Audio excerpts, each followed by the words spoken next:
Voilà. Ça, c'est le magenta. Plus cyan. Plus jaune. Plus noir. Et donc, quand tu superposes ces 4 densités-là, tu as ton image en couleur, en quadri. Tu vois, une image comme celle-ci, tu as un aplat jaune à 100%, hein, sur lequel on va imprimer du cyan assez fort quand même. Hein. Donc on sait d'ores et déjà que cette zone-là, elle va être verte à l'impression. Ah, c'est un gros morceau là. Ça n'est qu'une maquette, donc ça va être relié un peu différemment, quoi. Ce sont des cahiers pour la mode. C'est des catalogues avec beaucoup de pages, mais attirés à très peu d'exemplaires, mais qui se vendent très cher. Donc ils ont forcément, ils sont forcément très exigeants sur le suivi des couleurs, l'impression, etc. 120 exemplaires. Pas de couverture cette fois-ci. Oui, 120, on va faire ça. 120, ça paraît rien, 120 exemplaires. Hein. Mais c'est 4 jours de boulot. 3 jours et demi. Tout dépend si Yves il perd pas de temps et il y arrive, ou si Aurel doit l'aider sur l'autre machine. Donc là, maintenant, je fais un devis définitif. Et de toute façon, on fait le boulot.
Il y a des raccords, ils ne sont pas ensemble, alors ils sont pas en face.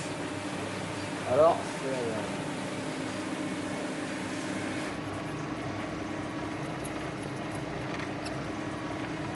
bon, j'efface les petits points bleus ou les petits points noirs qu'il peut y avoir. Là, c'est de la poussière, des glaces qui se déposent sur la glace, là, pas quand ça les plaques.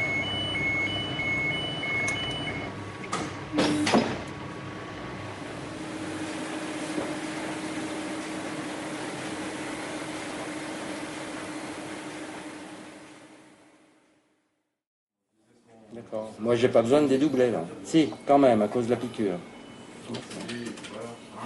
Ok. Part de pause. Merci, M. Brognard. Au revoir.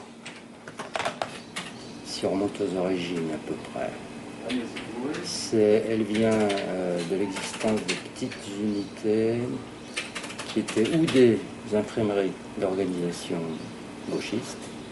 Il y en avait 3 ou 4 à Paris, peut-être un peu plus, mais bon, disons, dans l'environnement, il y en avait 3 ou 4, qui, après les époques uniquement militantes, si tu veux, on continue à faire de l'imprimerie parce qu'ils aimaient ça. Donc, si on fait le saut jusqu'ici, on retrouve dans cette boîte, un petit peu, les survivants, partiellement, de cette époque, que Gérard, donc un copain, avait regroupé ici.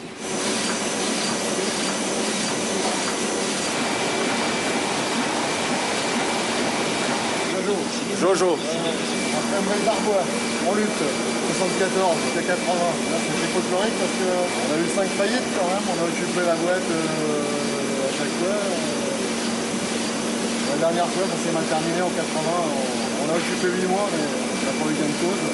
Donc après, ça fait des coopératives, imprimerie quotidienne, contre le Sud-Ouest, 5 ans.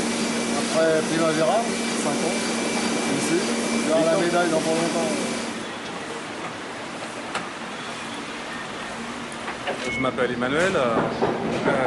Moi, mon premier boulot, c'était dans les travaux publics. Et puis, j'ai trouvé un boulot dans une imprimerie. Enfin bon, par un biais militant, je dirais. Il fallait des gens pour imprimer, donc je me suis retrouvé dans l'imprimerie comme ça, quoi. Hein, mais je n'ai pas de formation au départ d'imprimeur. Quand un client arrive, il demande un devis, et quand il accepte son devis, le travail se met en route. Donc là, c'est là que j'interviens. Hein, c'est suivre le travail, c'est coordonner les sous-traitants, il y a de la sous-traitance, c'est voir le planning, essayer de faire en sorte que le travail se passe bien. Hein, en gros, c'est ça.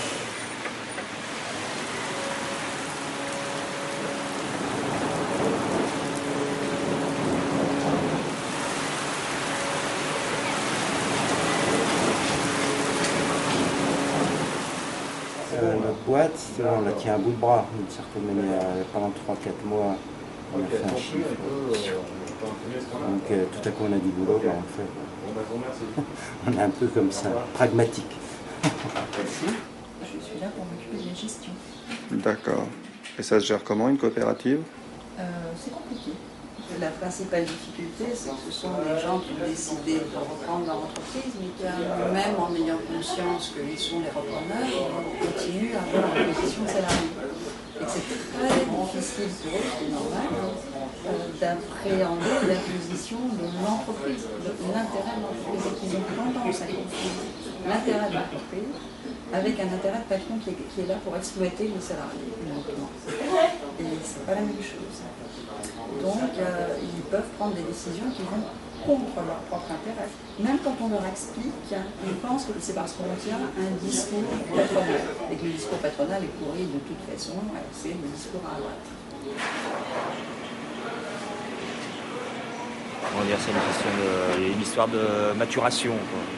Octobre 2000, 2 ans et demi, on remarque. Donc ça s'apprend petit à petit. Enfin, pour moi, je le vis comme ça, quoi. Quand on a commencé, moi je me suis pas rendu compte quelles étaient les difficultés de porter une double casquette, on va dire, pour réagir. Je vois la tienne, c'est pour ça. Pour aller vite. C'est pas évident d'avoir à la fois des intérêts personnels et puis de penser à ceux de la boîte, quoi. En gros, c'est ça. C'est essayer de trouver un équilibre aussi bien dans sa tête que dans sa façon de travailler, que dans ses projets. C'est pas évident de faire tourner une boîte de production comme ça avec un collectif. J'étais en train de ramasser mes affiches, tu l'as pas vu celle-là? Je me suis trouvé sur un mur à Montreuil. Ça va très bien avec le sujet. Celle-là, je la trouve très jolie. Ça a été imprimé ici aussi. Elle a de la gueule, quoi, j'aime bien. Ça serait peut-être intéressant d'étayer un peu de voir le concret, quoi. Les affiches des années 70, puis on est arrivé. Les changements de mentalité dans le travail. C'est intéressant parce qu'on voit toutes ces petites imprimeries militantes qui ont disparu aujourd'hui la plupart. Il reste photographie et puis c'est tout là-dessus. Bon, Primavera s'est absorbé, Edith 71 ça n'existe plus, Italique. Ouais. Moi j'ai bossé dans des grosses boîtes, des grosses imprimeries, donc je les approvisionnais, je suis un peu du matériel pour avoir des prix moins chers, et puis la redistribution. Ici j'étais objecteur de conscience et donc on avait toute une petite bande avec des graphistes et bon on a fait un paquet d'affiches dans ce style. Ça allait de Gesmar à des communautés, l'imprimerie quotidienne du aux communautés. Moi c'était pareil mais c'était des artistes, c'était des musiciens surtout. Bon, c'était l'autogestion, hein, 76, c'était la grande époque, c'était la mode mais c'était une façon de voir la vie parce que bon, tout le monde mangeait ensemble, on allait chercher la bouffe à Rungis, on faisait tout ensemble. C'était la coopérative d'un bout à l'autre. On allait chercher le pinard, on mettait tout en bouteille, les gens ils prenaient du temps pour construire leur baraque. Il y en a pas mal qui n'étaient pas déclarés. Bon, maintenant on peut plus. On va être célèbre parce qu'il y en a qui doivent se mordre les doigts en ce moment. Ceux qui ont voté Chirac. 82%. c'est là, je vois pas toujours la digérer. En fait, je milite pour personne. Hein. Je suis un militant de base si on veut, mais c'est tout. Mais j'ai pas d'étiquette. 3 ans de carrière. C'est une histoire. Bon, allez, on y va. Bon courage! Chaque fois c'est pareil.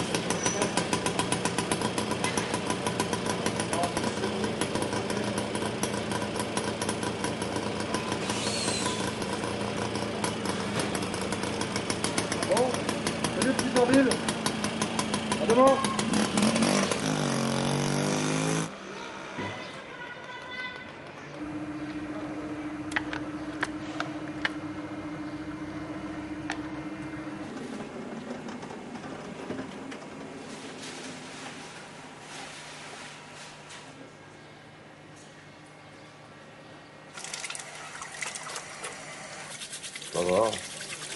Donc ça va, ça va. Il y a des jours où on est fatigué, surtout quand tu te trimbales le papier à charger sur la grande là-bas. Il y a des petites douleurs qui apparaissent. Depuis 20 ans. C'est à l'intérieur que c'est usé.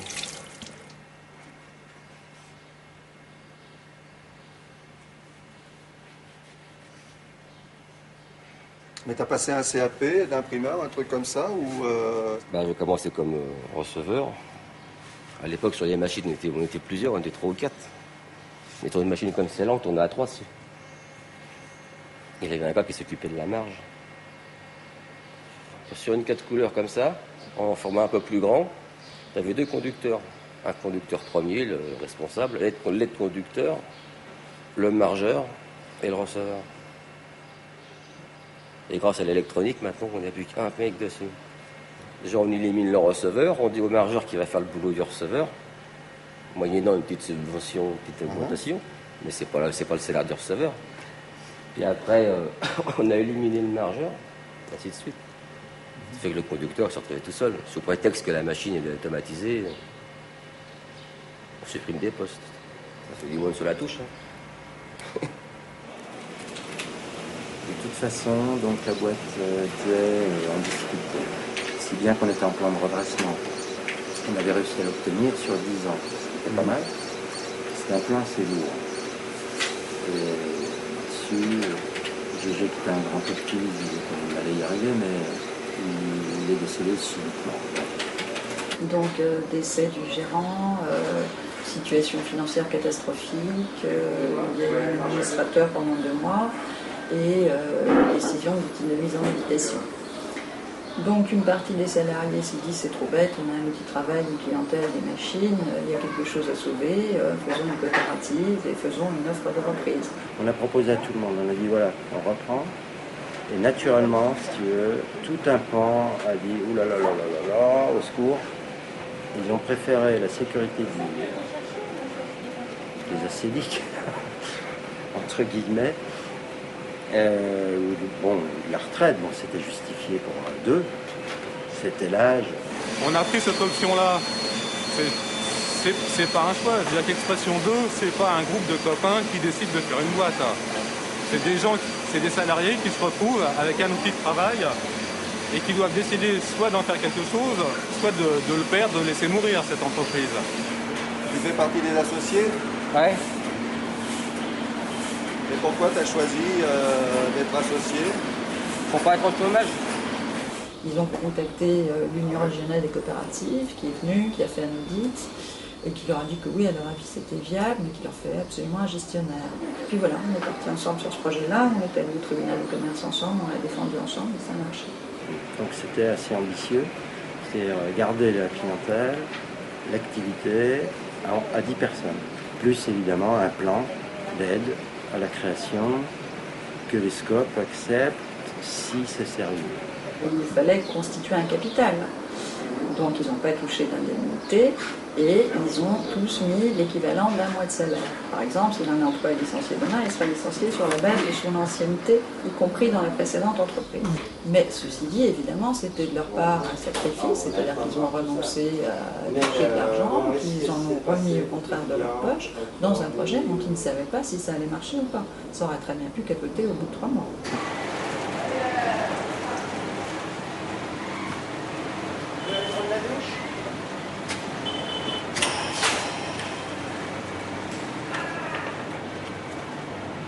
Ensuite, si tu préfères, là ça débloque, ça passe dans un bain, quoi, un bain révélateur.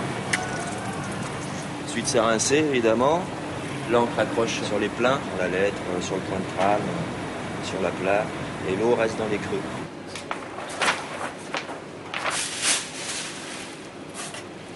Tu étais là dans l'entreprise Expression 1, on va dire, Voilà. et tu as fait partie des gens qui ont décidé de racheter la boîte. Ça t'a coûté combien? Un salaire brut plus 20 000 francs. Donc 20 000 plus le salaire brut, je ne sais plus combien j'étais. J'ai dû mettre 32 000 balles. L'année qui a suivi, après un gros travail de la Fédération des SCOP, soulignons-le, le gouvernement a fait un geste gracieux puisqu'il a remboursé un de nos emprunts personnels, quoi, nominatifs. Non, ça nous a coûté que dalle, hein. Tu vois, là, je te pose et... On se le paye autant mieux. Ouais, faut... Ça paraît tout con, mais si t'as la moindre petite inattention, alors si... Ouais. Si je lui fais pas ce petit trait-là, le brocheur pourrait se tromper.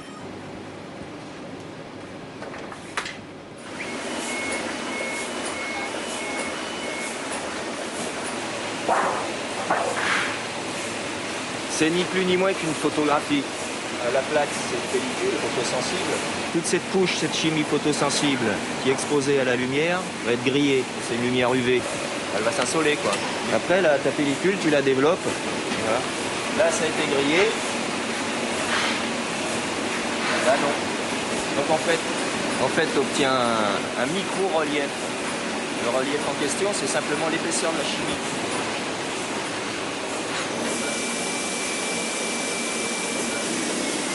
Voilà, on fait des bandeaux pour un bouquin pour Verdier. On sort en machine.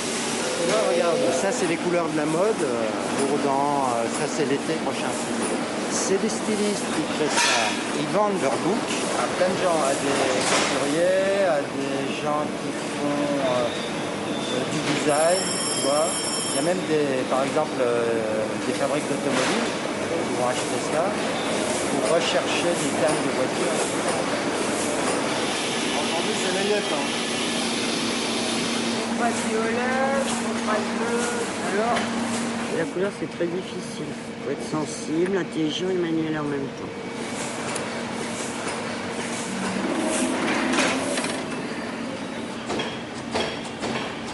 Vraiment un peu plus vert, quoi, parce que là, elle est très jolie, mais bon, c'est pas la même. Donc un peu plus. Il y a le bleu, il y a le jaune. Plus le bleu va remonter un peu. Ah, ça serait des planches habillées, tu vois, ce serait peut-être plus intéressant. Quand je le retourne de l'autre côté, et après je vais imprimer la couleur. Quelques macules. C'est des papiers qu'on passe plusieurs fois, on le passe pour stabiliser l'ancrage. Et ben, ça évite de dépenser des papiers propres. Voilà, maintenant ça va être les bonnes feuilles. On laisse passer encore un petit peu. Je vais mettre une marque. Ah, moi je suis sur les machines, c'est 10 là. Je fais tout. Là, on est dans les couleurs. Là. On est payé pour s'amuser à faire des découpages et de la couleur. C'est intéressant, c'est même marrant, mais c'est dur. Parce que c'est physique, t'as vu, c'est physique quand même. On cavale un peu, on a le chronomètre pour dessus. Et c'est dans la tête aussi, c'est dans la tête. Il faut savoir ce que tu as mis, comment ça va réagir, faut tout retenir. Et bon, le soir, tu dis, c'est bon, on s'amuse. Quand je faisais à l'APAO, au-dessus de mon écran, j'avais un portrait de Karl Marx. Et il y avait un client qui, à mon avis, n'avait jamais dû voter à gauche, qui m'a fait la réflexion, mais enfin, il était bien content du travail qu'on lui faisait. Et ça ne gênait pas plus que ça. Hein. Alors après, si ça repousse d'autres gens, à la limite, tant mieux, quoi. Il y a une partie de la clientèle qui est une clientèle sensible à un fonctionnement différent. Il y a une dame qui est venue aujourd'hui, je lui ai posé la question comment vous nous avez connus. C'est un peu ça. Elle va dire oui, je crois que vous avez un statut un peu particulier, c'est une coopérative, oui, c'est ça, etc. Et ça, pour certaines personnes, c'est important. Bon, au final, c'est pas suffisant. Il faut quand même qu'il y ait une certaine qualité, hein, c'est clair. T'imprimes, mais en même temps tu lis ce que t'imprimes. On travaille sur le texte, sur l'image, sur le contenu. On produit, on est dans une tôle, on est dans une usine, mais en même temps on fabrique des livres. Ça c'est vachement important, quoi. Tu es en train de travailler et travaille sur un texte. Tu es en train de mettre en forme un texte. Donc forcément tu lis. T'apprends. Ouais, j'apprends, moi. Même si quand tu bosses, tu dois avoir une méthode, une technique. Tes gestes doivent être sûrs, répétitifs, toujours les mêmes, implacables. Tu vois, une espèce de chaîne comme ça. On parle de la chaîne graphique. Tu fais tes gestes techniques automatiques, mais pas sur n'importe quoi. Tu fabriques pas des pots de yaourt ou machin, quoi. te brique des livres. C'est un énorme avantage. On a quand même beaucoup de chances de travailler ici, je pense. Il faut quand même le reconnaître. Enfin, je veux dire que même si encore une fois, je pense que c'est pas le paradis terrestre, on a quand même beaucoup de chances de travailler là. Parce qu'on n'a pas tout un tas de choses qui font que le travail est une chose très désagréable, avec sur la pression, la hiérarchie, tous ces trucs-là. On a une pression, qui est la pression du travail. Quand tu es derrière une machine qui tourne à 8000 à l'heure, il y a une pression quand même. Quand un client t'engueule au téléphone, il y a une pression aussi. Bon, ça c'est autre chose. Non, en fait, ce que j'aime bien ici, c'est qu'on n'a personne sur notre dos, quoi. C'est déjà quelque chose d'énorme, quoi. Personne vient t'emmerder en machine, contrôler, voir comment t'avances, si t'es en retard, si t'es en avance. Tu sais que tu dois sortir ça dans la journée. En même temps, t'as droit de merder, entre guillemets. Enfin, tu peux ne pas réussir.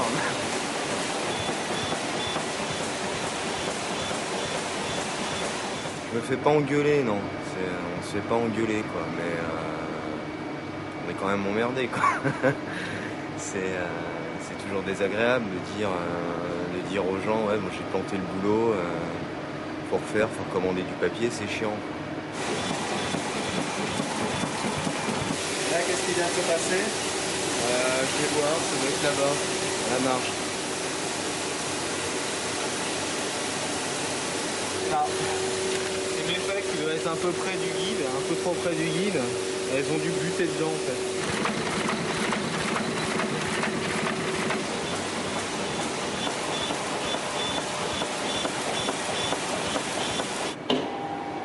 Il y a des clients qui posent des questions. Ils voient d'abord une ambiance un peu différente, mais après, ils connaissent les gens, ils peuvent en parler. Et puis au bout de, je sais pas, peut-être un an, des fois, ah, vous êtes un peu pratique, je savais pas, mais ouais, ça se sent. Bon. Ensuite, une fois qu'il aura commencé son travail, il va venir en machine, il pourra établir un rapport avec le conducteur, qui sera un rapport interpersonnel, pas uniquement centré sur le travail, mais en face de lui, il a quelqu'un qui va lui parler, quelqu'un qui va dire allez voir le chef parce que moi j'ai rien à dire. Donc ça c'est quand même important. On peut tout à fait s'exprimer et dire ce qu'on pense. Heureusement encore, enfin, je trouve ça bien. Pas seulement la parole au coopérateur. Julie, mais en fait je suis en intermittence avec Muriel, qui travaille elle là la plupart du temps. Je l'ai remplacée pendant son congé de maternité. Et là, parce qu'elle est en vacances. Alors moi, je m'appelle Muriel Testando. Donc, comme vous voyez, je suis au service courses. Et les courses, rien ne marche. Je pense qu'effectivement ici, chacun dit ce qu'il a à dire. Autant qu'il ose le faire, c'est toujours pareil. Les individus étant ce qu'ils sont. Mais c'est sûr qu'il y a une plus grande liberté que dans d'autres entreprises. On n'a pas vraiment de rapport d'autorité. On essaye de respecter les gens. Je pense qu'il y a quand même un respect qui est assez important. Moi, je suis ici pour travailler. Je ne suis pas ici pour m'engueuler avec les gens. Je ne suis pas ici pour les cliquer. On est là pour travailler ensemble, pour imprimer en l'occurrence, et pour manger à la fin du mois. Ça ne va pas beaucoup plus loin que ça finalement. Non, c'est pas la guerre, c'est pas la guerre. Tout le monde dit ce qu'il a à dire. Évidemment, bon, il y a des fois ça plaît pas, mais c'est tout, c'est pas plus. C'est pas plus souvent. Expression 2, c'est quand même une entreprise qui est encore jeune, parce que ça fait à peu près 3 ans là, qu'on existe. On n'a pas connu de crise grave encore, mais ça peut venir. On n'est pas à l'abri de crises qui existent dans d'autres coopératives ou dans d'autres sociétés, quelles qu'elles soient. Maintenant, c'est vrai que des fois c'est pesant, que je te dis pas que j'y suis tout à fait... J'y suis essentiellement bien. Je suis entre deux positions. L'une étant que je vais au boulot, qui est un endroit où je suis bien, où je me sens utile, où j'ai l'impression de participer à une entreprise collective. Et l'autre est celle totalement inverse, qui est de me dire, bon, je vais au boulot parce qu'il faut y aller, mais je ne crois pas du tout dans ce projet collectif, parce que toutes les manifestations précédentes m'ont découragé, déprimé, démontré que le projet collectif n'existe pas, que ça ne fonctionne pas, et que c'est juste un truc qui fonctionne à la va comme je te pousse, et que moi ça m'insatisfait, ça. Voilà, et j'y vais parce qu'il faut y aller quand même, parce que le boulot c'est pas à la carte.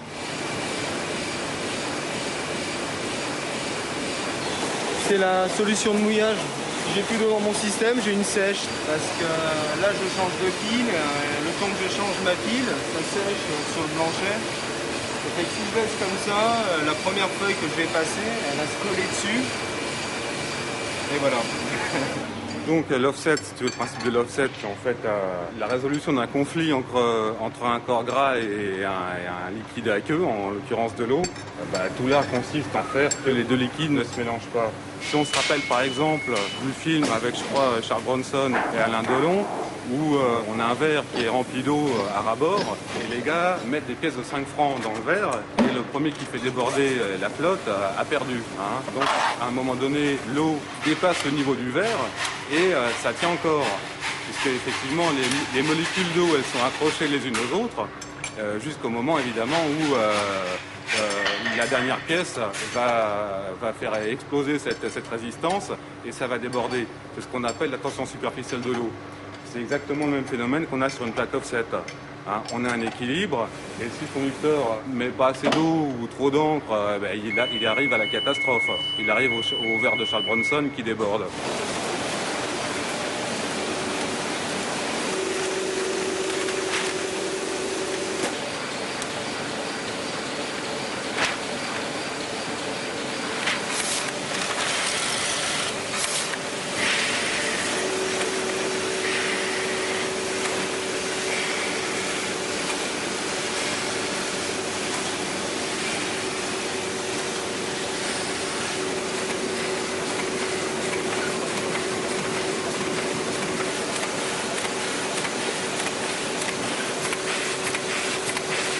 Aujourd'hui, je dirais qu'on est dans une structure qui n'est pas très grosse, avec 4 machines. Il reste un savoir dans la lignée de ce qu'on a fait, avec des moyens technologiques différents. Mais je dirais qu'on galère toujours autant au point de vue de la rentabilité, parce que tout est très lourd au point de vue investissement. Le prix de l'imprimé a tendance à baisser. Nous, On fait un chiffre d'affaires d'1 500 000 € pour 12 salariés, ce qui est moins que le premier exercice qu'on a fait. Et il est vrai que le premier, tout le monde était tendu dans un effort pour y arriver. Ça marche. Et puis comme le premier a très bien marché, ils sont tous relâchés et on a décidé de se voter tous les avantages.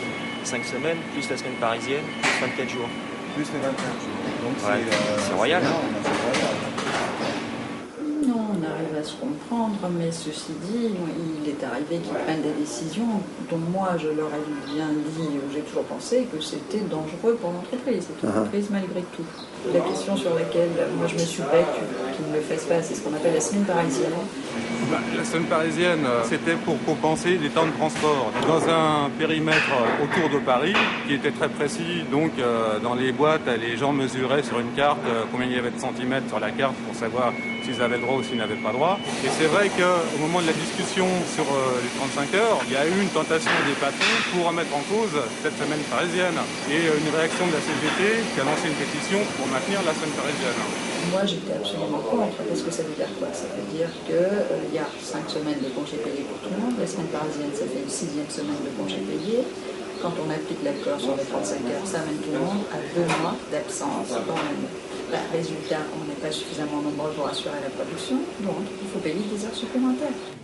Moi, je pense que si c'est pour travailler 50 heures au SMIC, il faut se poser des questions. C'est-à-dire que jusqu'où on va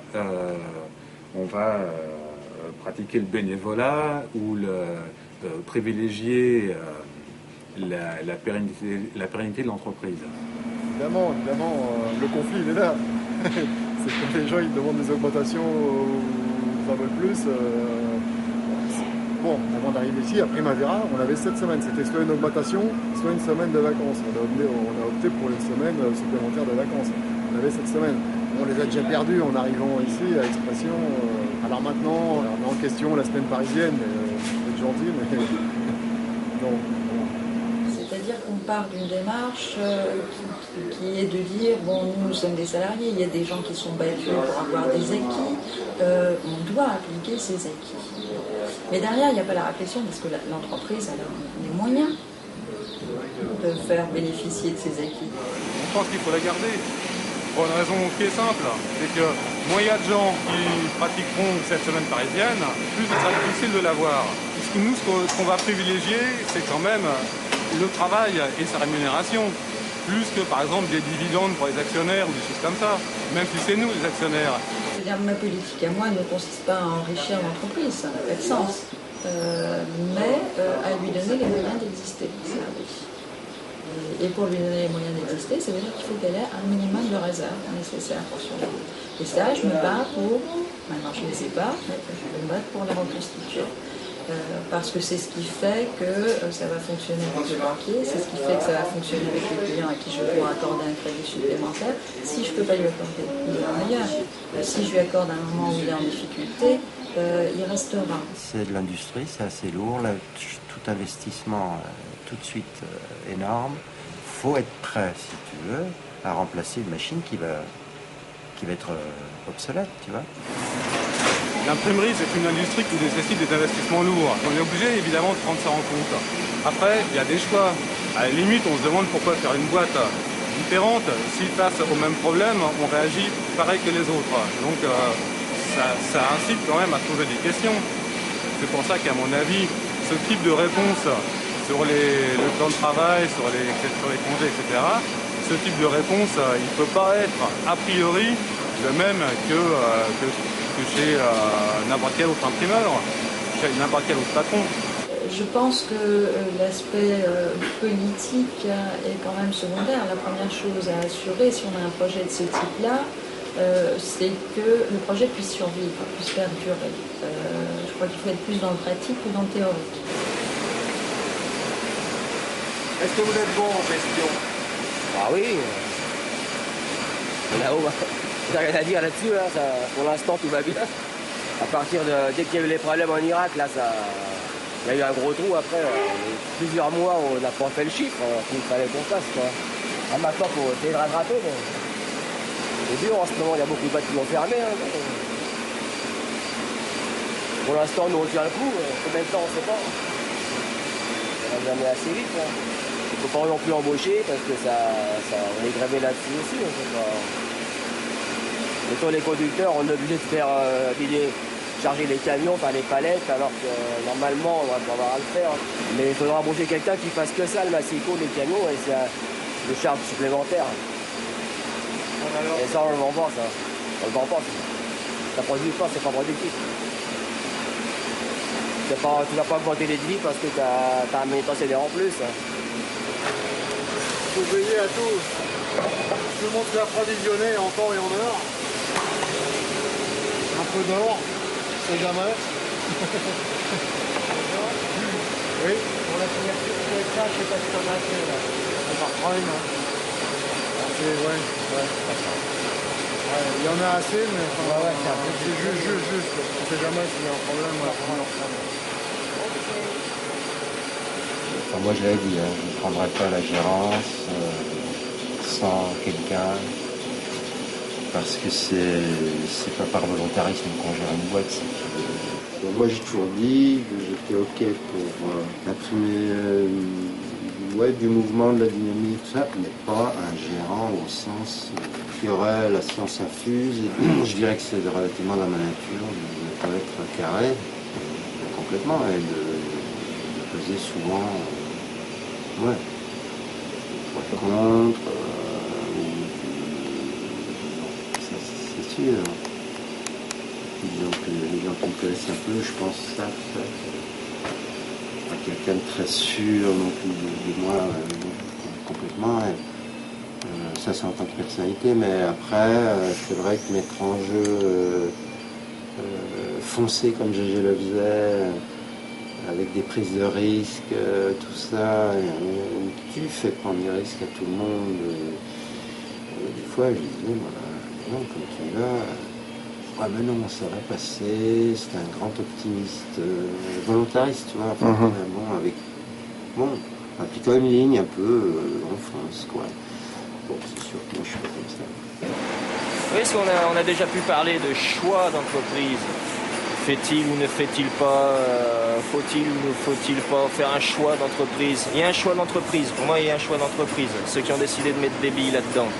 Ils ont décidé de se payer leur boîte pour bosser comme ils l'entendent. Ça veut dire en se créant les meilleures conditions possibles. On mettait un mois de salaire, on faisait un emprunt pour acheter cette entreprise. C'est une coopérative donc il y a officiellement un gérant. Mais comment faire pour que ça fonctionne? Ou qu'est-ce que les gens auraient aimé comme type de fonctionnement? Je pense que c'est mieux que les gens s'impliquent, donc qu'ils aient à un moment ou à un autre des tâches de direction. Je ne suis pas spécialement favorable non plus à ce que la situation soit cristallisée et que le chef ou les chefs soient les chefs ad vitam aeternam. C'est-à-dire que je suis grosso modo pour la démocratie dans l'entreprise, comme dans la société en général. J'aimerais que les gens se posent plus la question, des fois. Donc, qu'est-ce qu'on attend d'expression, quoi. Et puis de voir en même temps la gestion d'une boîte, parce que de toute façon, je pense qu'on va être amené à plus en plus à reprendre parti, quoi. À se former là-dessus, on est obligé pour avoir plus les aboutissements de ce qu'on fait. Mais quand on a des périodes de difficulté, forcément, on réagit comme n'importe quel autre patron, finalement. Il va falloir se poser la tête pour éviter de planter des boulots, pour mieux bosser, pour faire des économies, pour éviter de fermer boutique dans 2 ans, et en faisant attention aux gens qui bossent ici. Donc ça peut créer effectivement quelque chose de confus, de diffus. Ça, c'est le revers. Mais finalement, moi, je préfère travailler avec des gens qui ont l'envie de se responsabiliser dans leur boulot et d'apprendre des choses dans leur boulot. Je préfère ça qu'un chef qui va te dire bon, tu fais ci, tu fais ça, et basta. T'en fais pas moins, t'en fais pas plus. Et par contre, t'as pas à ouvrir ta gueule. Bon, tout est fait, on va mettre la pression maintenant. Voilà. On va faire un petit passage papier. Je contrôle juste le passage du papier. Maintenant, je fais l'ancrage. Après, on va faire une feuille. Et on va se caler. Bon, en route pour une nouvelle aventure. Ah, il y a du boulot là. Ça gagne pas tous les coups. Des vendredis noirs, je connais les vendredis noirs. Il y en a les vendredis noirs. C'est vrai que les nerfs ils en prennent un coup, des fois tu te dis merde, j'arriverai pas à faire tout. Là j'en ai pour 1 heure et 1 heure et demie de nettoyage. Je partant la semaine prochaine, à l'île d'Oléron, profiter de ma petite famille. Je loue la maison d'un ami, à un prix raisonnable. On va tout laver, les caoutchoucs, les plaques, tout pour enlever toutes les pétouilles, les petites cochonneries qui se sont collées avec les matcheux tout à l'heure. Et puis on va redémarrer. Attends, faut que je regarde ça, s'il y a encore des pétouilles qui traînent derrière. Là. Avance un peu.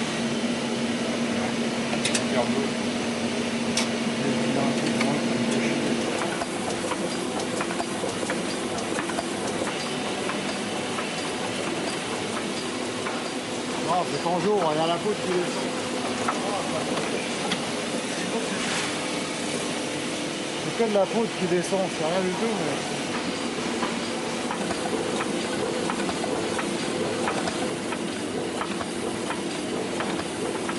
Ça s'est arrangé, la pétouille. Ça y est, c'est plus joli que mieux que l'original.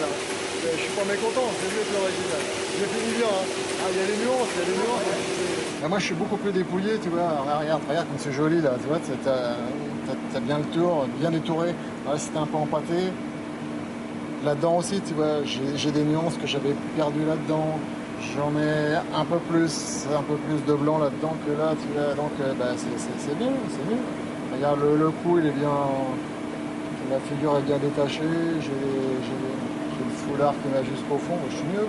Bon, j'y suis arrivé, mais les vendredis comme ça, non merci. Attends, j'ai pas fini. J'ai encore le vernis à faire, c'est une cata. Toi, tu voulais prendre du 28 juillet au 4 août. Alors ça va pas parce que Yves est tout seul là. Alors, on a un problème cette semaine-ci, la semaine du 21 juillet. Yves et Aurélien sont tout seuls. Comme tu pars pas très loin, est-ce que tu peux exceptionnellement revenir juste pour rouler TSA ce jour-là, sachant qu'on te rembourse ton aller-retour de train? Je vais en parler. Pourquoi c'est pas possible en fait la première semaine d'août? Parce que Yves est tout seul. Si tu t'en vas, Yves est tout seul. Oui, en flagrant délit d'incapacité à s'auto-organiser. En principe, la période d'été, on n'est pas submergé de boulot. Mais bon, là, en l'occurrence, on sait d'ores et déjà qu'il y a 2 semaines au mois d'août qui vont être chargées, avec deux gros boulots à mener en même temps. Voilà, donc il se trouve que 3 conducteurs sur 5 ne seront pas là, donc ça va être vraiment ric-rac. Et personne ne veut bouger ses vacances. Non, le juillet, qu'est-ce que je dis? La semaine du 23 juillet, pardon. Le bord d'un mois, la semaine du 23 juillet. Moi, j'estime qu'on le savait suffisamment à l'avance, voilà, qu'on pouvait s'informer. On va essayer de faire aller quand même. On s'en sort toujours. Non, mais j'ai pas l'intention de porter le chapeau non plus. Je me sens pas. Moi, je suis sorti de là, je me sens pas responsable. C'est pas honte. C'est pour moi, là. Elle est bonne, celle-là. Pour moi, elle est bonne. Ah bah ouais, elle est bonne. Elle était mignonne, celle-là. Bah, disons que je me suis un peu énervée. J'ai fait cette lettre-là parce que ici, le problème, c'est... Enfin, le problème, je pense, dans toute entreprise, on parle, et puis après, il y a des oui-dire qui se passent, tout ça, donc moi, ça m'énerve un peu, donc dans ces cas-là, je mets des mots. La Mathé, elle est gentille, elle a demandé à tout le monde, sauf à moi, les vacances, c'est vrai. Mais bon, ça fait 15 ans que je les prends à la même date. Ouais, non, mais c'est vrai, non, mais c'est con. C'est Yves qui se coltine le boulot, c'est ça? Aurélien. Il dit papy. C'est papy. Papy. Un papy en vacances, un papy au boulot. Parce qu'on ne supporte pas, donc... Et on l'a aussi compté sur le fait qu'ils allaient s'arranger. C'est-à-dire que, de toute façon... Même si on s'y prenait un peu tard pour leur en parler, ils s'étaient mis, entre guillemets, d'accord entre eux pour que ça fonctionne. Je veux dire, on y arrive en PAO, on y arrive ici. Donc en fait, qu'est-ce qu'ils nous demandent de s'arranger pour eux? C'est ça qu'ils veulent. Ils veulent que je dise, non, toi, Seb, tu partiras de temps à temps. Toi, tu partiras de temps à temps. Moi, ça me fait chier. Moi, ça me fait chier qu'ils me mettent dans ce rôle-là. Moi, ça me fait chier, cette histoire. C'est un truc... Mais c'est pas pareil, il n'y a pas marqué pigeon. S'il y a quelqu'un qui descend pour demander les vacances, c'est qu'il va faire un graphique et puis il va regarder. Ouais. Si on me demande quand est-ce que je pars en vacances la 3e semaine de juin, bah, je dis comme d'habitude, c'est clair. Mais c'est... Moi, je dis que t'as pas à attendre que quelqu'un descende pour savoir comment vous allez vous Mais c'est même moi qui ai demandé où on en est avec les vacances, la personne pense que je peux monter, j'ai pas envie. Si tu cherches une bonne location, c'est pour certain qu'il y a un problème d'organisation. Parce que normalement, ça a toujours été fait là-haut, Je trouve ça symbolique pour Expression, parce qu'Expression se met à payer des trucs juste pour on arrive à des situations des fois complètement dingues ici. On va payer des primes parce que les gens sont venus travailler quoi, à la place d'autres. J'espère que ça va passer. En tout cas, là, j'en rigole pour l'instant. Mais quand on va y être dans les semaines où ça va être très chaud, c'est quand même nos 2 meilleurs clients. Ça veut dire que s'il y en a un qu'on planque là et qui s'en va, bon, bah, on va durer jusqu'au mois de janvier, février prochain, mais après, ce sera fini, quoi. Donc je trouve ça un peu dur, ouais. En fait, les difficultés quand on fonctionne en collectif comme ça, parce que c'est à double tranchant, elles se manifestent, elles apparaissent notamment en ce qui concerne l'organisation du travail. Toutes les semaines, c'est un truc qui revient parce qu'on a fait le choix de compter sur la motivation et la responsabilisation des gens. Voilà, donc c'est vraiment à nous de gérer notre atelier, notre administration, tout ça, machin. Et c'est pas facile. Quand ça marche, c'est super. Ouais. Est-ce que ça marche? Moi, j'estime que oui, ouais. C'est un suivi du contrôle de qualité plus important, ouais. On a du mal à le faire. Le contrôle, il se fait uniquement par la personne qui fait son travail, quoi. Donc il suffit qu'il y ait un oubli à un certain moment pour qu'on ait plus de problèmes que dans une société traditionnelle où tu as un contrôle à chaque poste de travail. Ça c'est difficile, par contre c'est assez difficile de trouver des gens qui pensent comme nous par contre. c'est pas si simple ça. Ben, pour embaucher des gens qui travaillent en coopérative, ben, ça ne compte pas les rues parce que les gens qui arrivent ici, ils sont un peu déboussolés. Même les clients, parce que les gens ne sont pas habitués à ce style ils ont un contremaître. Ah ouais, ça c'est important aussi parce qu'il y a un contremaître, il y a un chef, il y a quelqu'un qui les accompagne, ils ont une personne à référence et ben, il y en a que ça passe pas, quoi. Ils sont venus une fois puis ils sont pas revenus parce qu'ils se sentent déstabilisés. Parce qu'ici, chacun organise son propre travail, et c'est comme partout, tout le monde a peur de déléguer, tout le monde fonctionne dans son joyeux bordel à lui, mais il faut que personne ne bouge parce que c'est le sien. Et c'est là où il y a un décalage entre eux et moi. Parce que quand je constate, quel que soit le niveau du travail, que ce soit dans la façon dont on organise le travail en atelier ou quoi que ce soit, que quelque chose dysfonctionne et qu'il faudrait l'améliorer, je vais le dire. Et puis on va dire, ah bon, tu crois?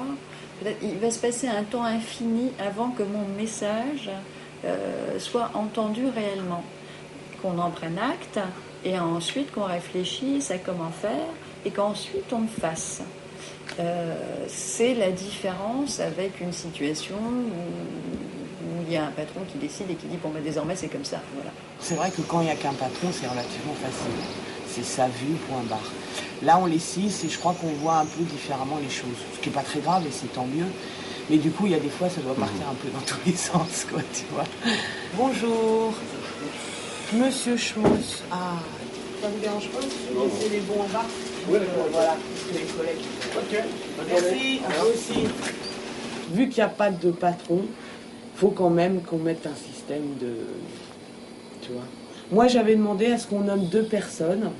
Parce que là, si tu veux, bon, en même temps, je comprends Elsie, elle a des problèmes de gestion. Donc, par exemple, quand elle embauche quelqu'un, alors effectivement, elle vient voir qui? Elle vient voir Bill et elle vient voir Manu. Tu vois, donc ce qui est logique, tu vois, parce que c'est les 2 coopérateurs, c'est les 2 cadres, et donc voilà. Bon, en même temps, il y a des fois, bon, bah moi, je peux peut-être le prendre mal parce qu'on m'a pas demandé mon avis, et pourquoi donc, tu vois. Bon, en plus, je suis dans le bureau, alors je suis un peu au courant de tout, tu vois. En plus, j'ai des énormes oreilles. Donc, donc voilà, c'est pour ça que je voulais ces 2 personnes, parce qu'en même temps, ça soulage aussi des problèmes de pouvoir qu'on pourrait lui donner, tu vois. Et puis bon, bah voilà, ça met au point même pour rentrer dans la SCOP, tu vois, avoir cette démarche-là. Dans une entreprise classique où on est dirigeant, hein, moi j'ai toujours été dirigeant de salariés, c'est-à-dire pas propriétaire, mais dirigeant de salariés. Quand on est dirigeant, c'est un long exercice de solitude, c'est une énorme responsabilité. On n'a pas facilement droit à l'erreur, si on se plante, eh ben, on plante tout le monde. Là, ici, la responsabilité, elle est partagée entre moi, entre Bill qui est gérant, et finalement l'ensemble des coopérateurs. C'est-à-dire que les décisions qu'il faudrait prendre et qui ne sont pas prises ou pas appliquées, eh ben, les conséquences, c'est de la faute de tout le monde. Johnny Brevet. On va la mettre à l'endroit. Parce qu'on monte toujours à l'envers. Ouais. Pour imprimer à l'endroit, il faut monter à l'envers. À comprendre. Toi, avec ça, tu peux lire les films. Ça, c'est le film qui correspond au noir. Ça, c'est le film qui correspond au jaune. Alors, effectivement, dans ces zones-là, on est plus fort sur le jaune. Dans les cheveux, pareil. Dans le titre, un plat jaune. Par contre, avec le cerné noir.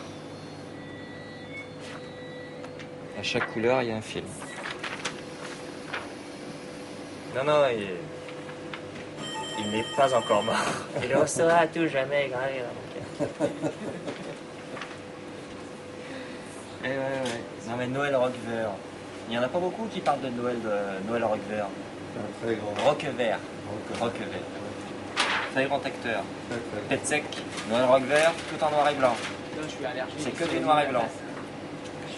Il a jamais tourné en couleur, Noël Roquevert. Je pense que oui. Si. C'était le début de la fin. Il faudrait que tu te renseignes auprès de Feu le FLB, le Front de Libération du Beaujolais, qui a existé effectivement. Et un des principaux animateurs, c'était mon oncle, Daniel, que tout le monde connaît très bien ici. Il s'était retranché dans les bois d'Alix. Alix, c'est un petit bled où on fait du Beaujolais village. Donc le FLB était retranché dans les bois d'Alix, au cœur du pays des Pierres Dorées. Et ils n'ont pas fait sauter de pylône, mais ils envisageaient de faire sauter la coopérative viticole ou vinicole, viticole du Bois-d'Oing. Tu peux expliquer? Non. Non, je ne sais pas pourquoi ils voulaient faire ça. Mais ça existait, le Front de Libération du Beaujolais.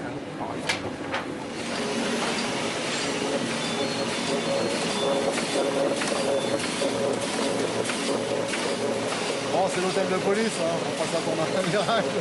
C'est une publication pour la CIMAD. On s'occupe beaucoup des prisonniers qui sont à Arinque ou dans les zones portuaires ou les zones d'aéroport. Le dernier que j'ai vu, c'était sur les centres de rétention à Vincennes. J'ai fait un séjour à Vincennes et ça existe encore. Je me demande dans quel état ça peut être parce que c'était pas triste. Moi, c'était les années 70, ça y est, c'est fini là. C'est le moment où il y avait de l'ambiance. J'en ai un bon souvenir parce que je m'étais fait accrocher à Saint-Michel, je crois. Et on était un paquet dans la cellule et ils avaient retiré les cigarettes non, ils n'avaient pas retiré les cigarettes, ils avaient retiré les briquets. C'était encore plus cradingue.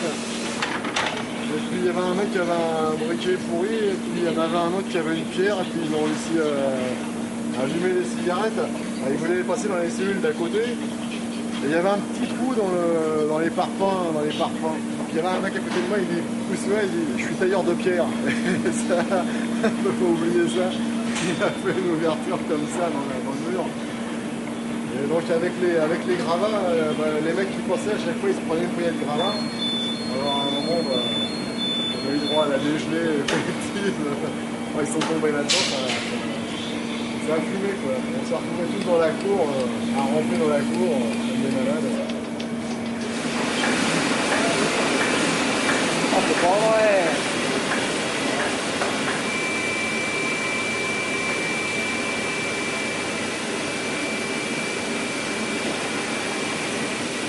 L'électronique, ce que ça fait, gars, ça marche pas, ce truc.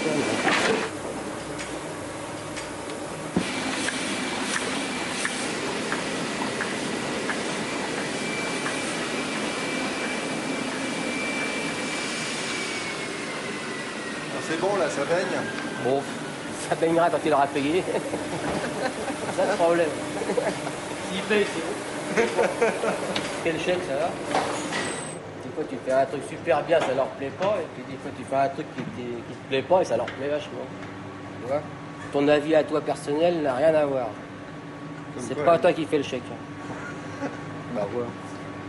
On n'est pas là pour faire... Moi, la mode... Après, c'est ce que je vais dire. On va faire ça.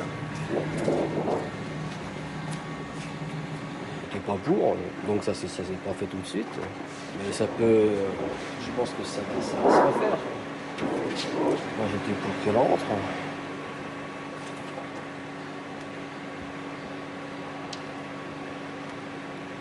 Et pourquoi tu étais pour? Ah, parce que j'étais... parce que j'étais... Moi, je pense qu'il n'y avait pas de raison qu'elle puisse pas rentrer. Elle nous réfère tous les mois des comptes et nous, on décide de ce qu'on doit faire. C'est pas elle qui décide, puisque... Donc on ne peut pas lui reprocher quoi que ce soit, parce que en dernier ressort, c'est nous qui décidons. Pour moi, ça ne pose pas de problème, pour d'autres, ça en posait, je sais pas. Ce qui est complexe aussi, finalement, ici, c'est qu'on est 12. Sur les 12, il y a 6 coopérateurs, les autres sont des salariés non coopérateurs. Le gérant civil, je partage, ce rôle aussi, et je suis pas coopératrice. Donc c'est un ensemble de positions qui sont pas évidentes. Alors toi, tu es un coopérateur.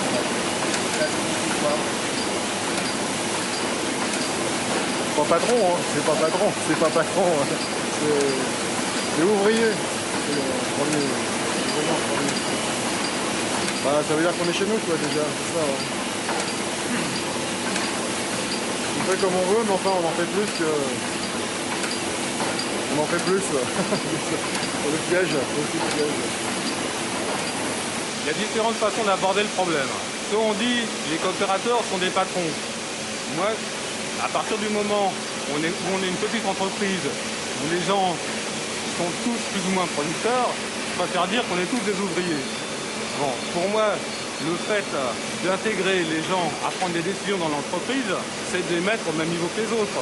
Donc, a priori, je suis plutôt pour que les gens deviennent le plus rapidement coopérateurs. Moi, tu es un des plus anciens ici, en fait. Oui, je suis arrivé en 95. 95. Et pourquoi tu as jamais voulu être coopérateur? Coopérateur, parce que je l'ai été dans mon ancienne entreprise. C'est pas spécialement bien passé, surtout sur la fin. J'ai préféré ne pas l'être. Mais ici, les choses se passent plutôt bien, non? Oui.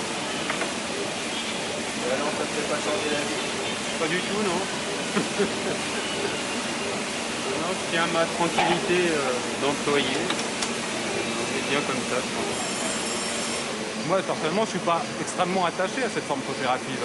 C'est d'abord une forme juridique. Après, ça ne garantit pas énormément de choses.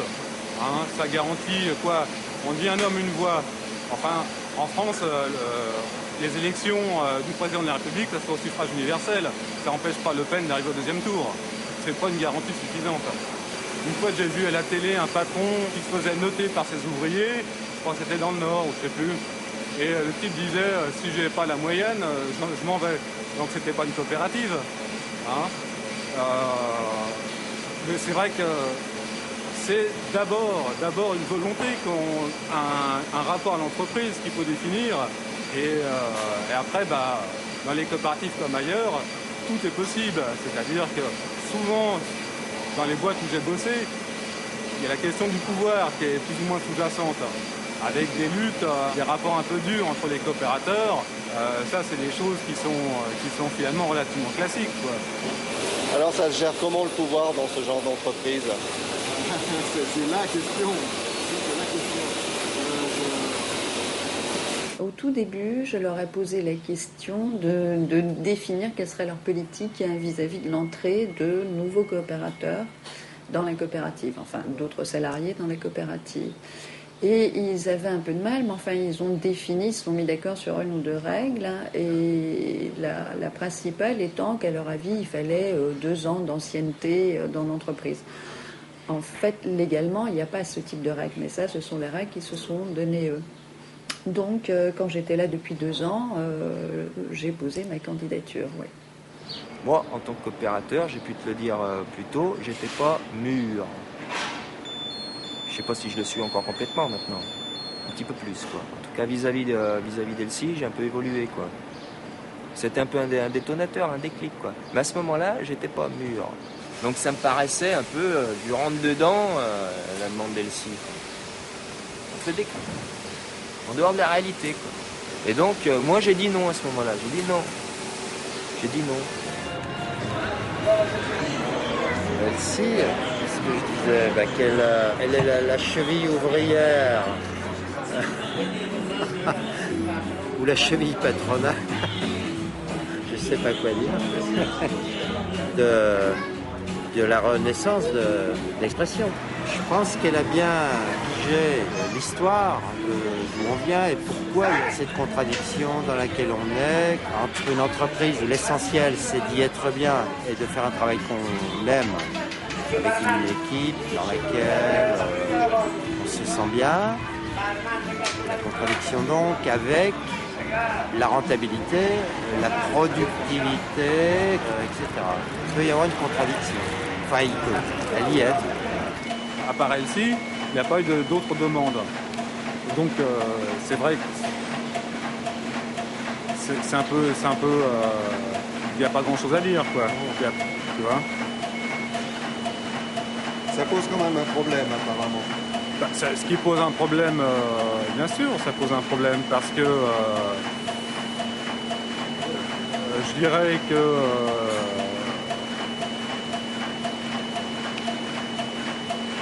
le groupe qui a créé Expression 2 est, je dirais, quand même relativement homogène. Intégrer des gens qui viennent de l'extérieur, c'est toujours un petit peu difficile. Enfin, c'est d'autant plus difficile en fonction du poste que cette personne a occupé. C'est toujours les éternelles questions du pouvoir. Hein, celui-là ou celle-là, est-ce qu'il ne va pas venir nous embêter, est-ce qu'il ne va pas se prendre pour le patron, etc. etc.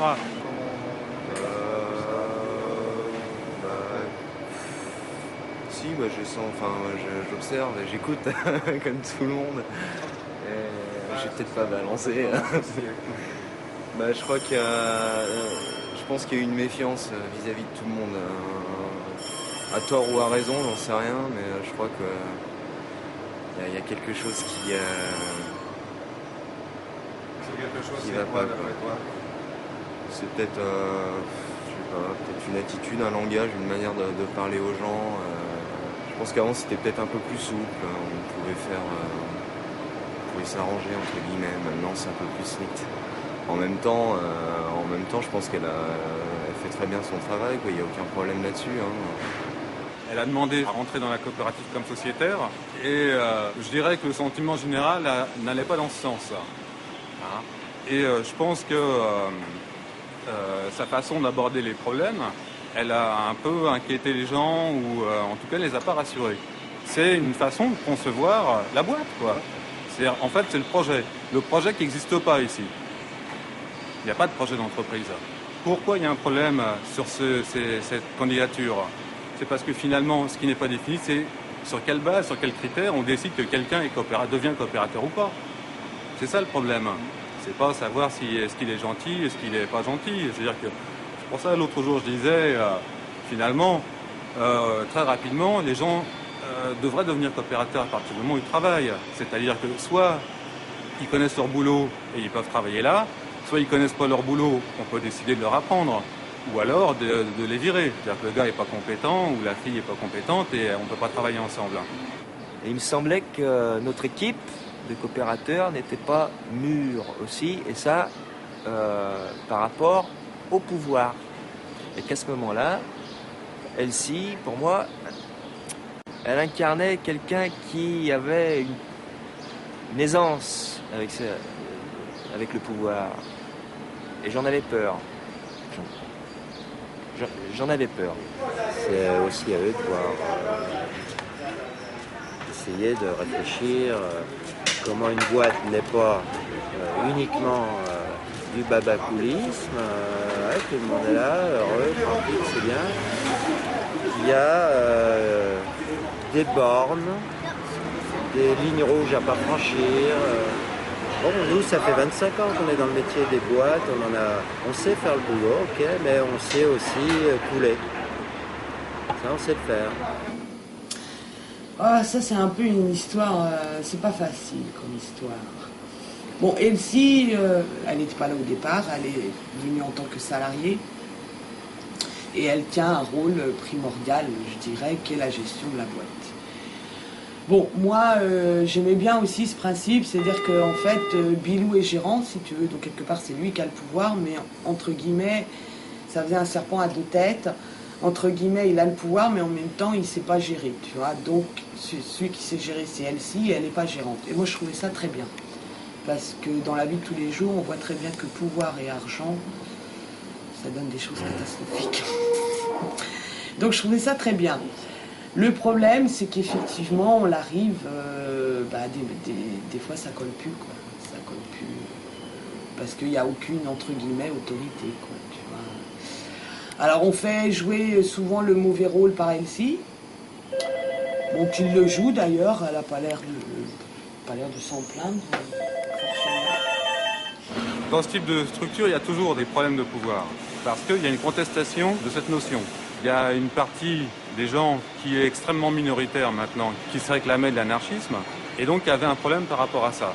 La nature ayant horreur du vide, si tu n'as pas de pouvoir défini, tu as les tentations, puis tu as des gens qui vont combler les manques à un moment donné.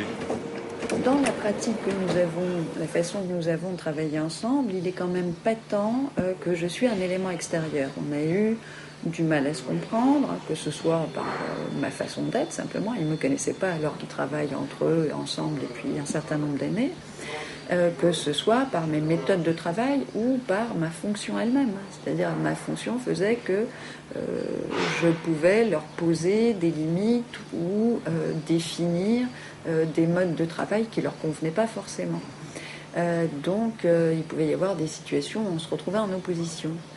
On parle de pouvoir là. Oui, de pouvoir, et plus que de pouvoir, je pense de peur du pouvoir. Donc voilà, effectivement, la situation était un peu ça. Je crois que je faisais plus peur qu'autre chose. J'aimerais que tu me racontes comment s'est déroulée la réunion où vous avez causé de l'admission, de la non-admission d'Elsie.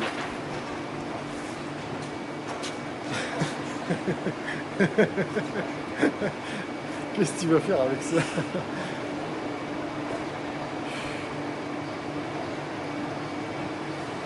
Tu sais, honnêtement, bon, je sais pas trop. Mais ouais, non, mais c'est en plus, honnêtement, je sais même pas trop quoi répondre parce que non, j'avais une seule objection, moi, c'était la différence de salaire la trop grande différence de salaire qu'il y a entre nous, quoi. Ça me plaisait bien, le salaire égalitaire, comme système. Non, moi, je regrette même qu'elle soit pas fonctionnaire comme nous. Aujourd'hui, il y a une barrière. Quand elle nous parle, elle parle comme si elle n'était pas concernée, quoi. C'est votre boîte, dans l'intérêt de votre boîte et tout. Bon, autant aller complètement dedans. C'est emmerdant d'avoir ce discours comme ça. Elle a fait sa demande et on était censé lui répondre le mois suivant. Le temps a passé vite, on n'a pas pris le temps de se rencontrer. Moi, ça me semblait important qu'on puisse en débattre. Donc ça a été un peu houleux, tout le monde n'était pas là, notamment Alain, qui n'était pas là, qui par la suite l'a un petit peu mal pris. Le fait qu'on débatte comme ça de l'entrée d'Elsie alors qu'il ne soit pas là, parce que ça nous semblait évidemment important. Mais on l'a fait vraiment en dernière limite. Alain, c'est qui? Alain, c'est le copain là qui est parti là, qui est décédé là en début de semaine. Là. Mais personne n'a refusé vraiment. Il n'y a jamais eu de vote. Il n'y a jamais eu de vote. Il n'y a jamais eu de vote. Non. Si, j'en ai eu. Enfin bon, je connais avec toi à vie. Il y a eu un tour de table. Il y a eu un tour de table. Les gens se sont exprimés. Il n'y a jamais eu de vote formel.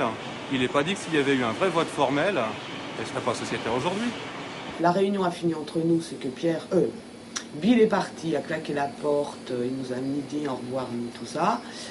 Et que, donc on l'était, il y avait Yves, Jojo, Pierre, Manu, moi, Bill, donc on était 6. Et sur les 6, il y en avait 4, enfin, je ne sais plus exactement, enfin bref, la majorité était qu'on n'acceptait pas Elsie. Et voilà, on l'a dit que Elsie n'avait pas le... C'est là où on a été quand même assez dur et maladroit. Était pas comme nous, voilà, pour mesurer là, tu vois, les mecs vachement sur deux. Ouais, ça m'a un peu énervé, parce que moi, bon, pour moi, c'est quelqu'un qui a compté beaucoup dans la reprise. Je veux dire, elle n'aurait pas été là, on n'en serait pas là. Il faudrait qu'il s'en soit quand même conscient. Quelqu'un qui est effectivement attaché à notre projet. Alors, c'est sûr qu'ils la connaissent moins que moi. Mais ils la connaissent quand même. Alors ils connaissent que peut-être en réunion, ils connaissent beaucoup son côté défense de l'intérêt de la boîte. C'est-à-dire que souvent, elle va chercher les moyens peut-être de contrebalancer, d'équilibrer les avantages qu'on s'est créés dans cette boîte par rapport aux impératifs économique de la Russie. Elle laisse se conseiller un petit peu rigide, mais vigilant, chose que moi je ne fais pas. Et alors il dit, oui, ça va toujours dans le même sens, c'est toujours, peut-être on dirait qu'elle cherche toujours à rogner un peu les avantages, etc. Au lieu de chercher d'autres solutions.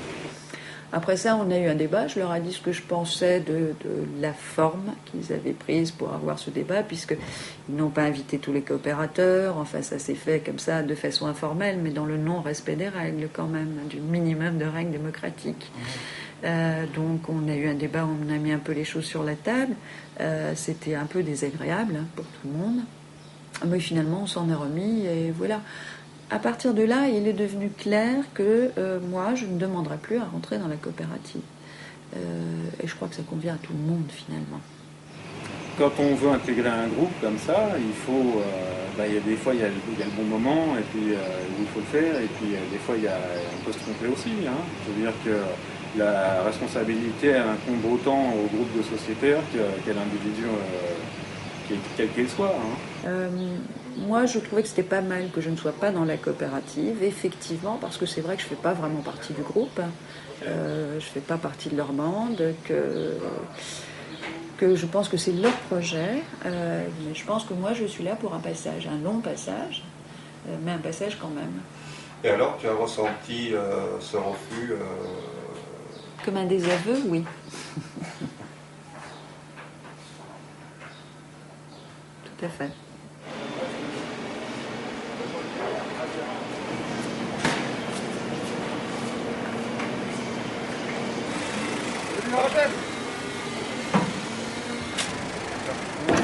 Bonne route, bon vent.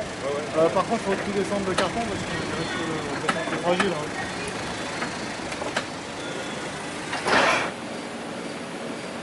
C'est qui ce monsieur là? Ah ça, alors là, c'est une histoire triste. Ah ouais, ça va pas non plus. Hein. Ah bah là, il est bon. Là, c'est bon, mais bon, ouais, il va falloir qu'il pousse derrière, qu'il pousse un peu bleu derrière. Bon, alors l'histoire de l'affiche, là, l'histoire de l'affiche, c'est une histoire triste. Parce qu'on était avec un compagnon qui bossait sur cette machine-là, un jeune, je sais pas quel âge il avait 25 ans. Il est décédé pendant la grande tempête qu'il y a eu en 99. Là. Il était parti en vacances au Maroc. Il y a eu la même tempête là-bas. Et sa passion, c'était la photographie. Et il a photographié les vagues. Le temps après, il s'est fait happer, il s'est fait emporter. Catastrophe. Ils étaient plus. C'est une de ses photos. Ouais. C'est une de ses photos. Il était allé en Palestine. Et puis on devait faire un bouquin ensemble. Donc tous ses potes s'y sont mis. Ils ont pris ses meilleures photos, ils ont arrangé tout. Et puis ils ont fait un bouquin. Je pourrais te savoir le bouquin, il est très joli. Très joli. Et on a fait ça, puis on a été les coller dans le quartier, sur Montreuil, le quartier. Bon, c'est vrai que tous les gens se sont posé la question pour savoir qu'est-ce que ça voulait dire. Bon, pour nous, c'était symbolique. Alex. C'est comme ça. Deux, encore un autre aujourd'hui, tu vois, c'est un peu infernal. C'est vrai que quand je pense à ça, tu vois, ça me fout les... Ça me torse. Un autre aujourd'hui? Alain, hier. On a la poisse, quoi. Ouais. On a 4 quand même.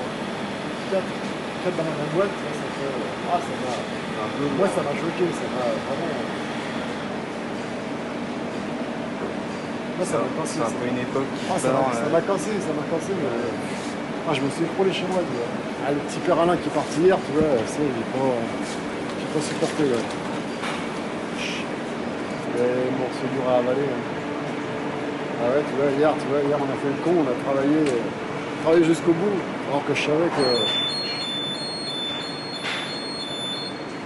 c'était entièrement mon pote, mais... C'est la vie, mais elle est dure la vie des fois. Enfin, il y a des bons moments, mais c'est le quart d'heure. 25 ans qu'on a bossé ensemble, tu vois. La façon dont on travaille nous, tu vois, c'est comme si on était mariés, tu vois, ensemble. On passe 12 heures par jour ensemble, tu vois, c'est complètement fou. On se crève la paillasse comme ça pour les conneries.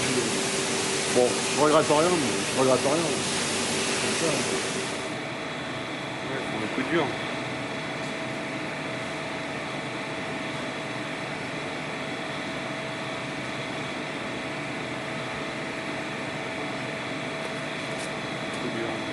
On connaissait ces problèmes puisqu'on se connaissait depuis longtemps, bien sûr. Ces problèmes cardiaques, on les connaissait, mais bon, on ne s'attendait pas à ça parce qu'il se portait apparemment très bien, quoi. Bon, bah voilà. Il suffit d'un petit truc et puis tout pète, tout plaque. Là, quand tu fais le bilan, des fois...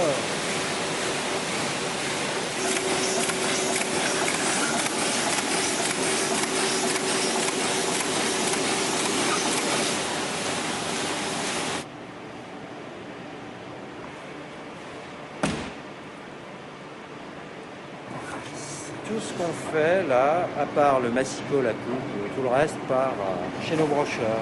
Bon, tout ça revient cher parce qu'il faut les emmener. Alors nous, on est un petit peu obligé, le brocheur, à venir au moins une fois sur deux, mais il le fait jamais. Bon, mais il passe au moins 3 fois par semaine. Il me voit pas, c'est parce que je passe le matin de bonne heure. La preuve, je suis là. La preuve que je suis là. Vous voyez, vous êtes témoin. Brocheur. C'est-à-dire qu'une fois que le papier est imprimé, nous, on le relie, on le plie, on le coute, on le broche, on va en faire des piqués, ou collés, ou cousus, différentes choses. Jusqu'au noir, si ça déborde pas du noir, ça va. Il faut penser dans 5 ans, il faut réfléchir, il faut projeter. Et si on se rend compte que c'est un bon outil et une bonne équipe, bien effectivement, il faut qu'elle soit encore mieux. Bon. Ce qu'il faut, c'est que les choses se disent sans que les gens se braquent aussi. Et c'est tout un art, ça, de faire sentir les choses sans passer au tribunal, si en disant... Voilà. Et s'ils sont plusieurs dans une structure sur la même phase à aimer ça, ça fait une bonne équipe. Et ça fait un esprit. À la source de la naissance de ce genre de structure, une idéologie forte, qui est proudhonienne, si tu veux. Proudhon, c'était ça son truc. Alors évidemment, c'est un personnage qu'on dit anarchiste, et qui l'est pas, parce qu'en fait, c'est beaucoup un petit patron, mais qui voulait que, par le travail, les gens s'accomplissent, et qu'on acquiert sa liberté dans le travail.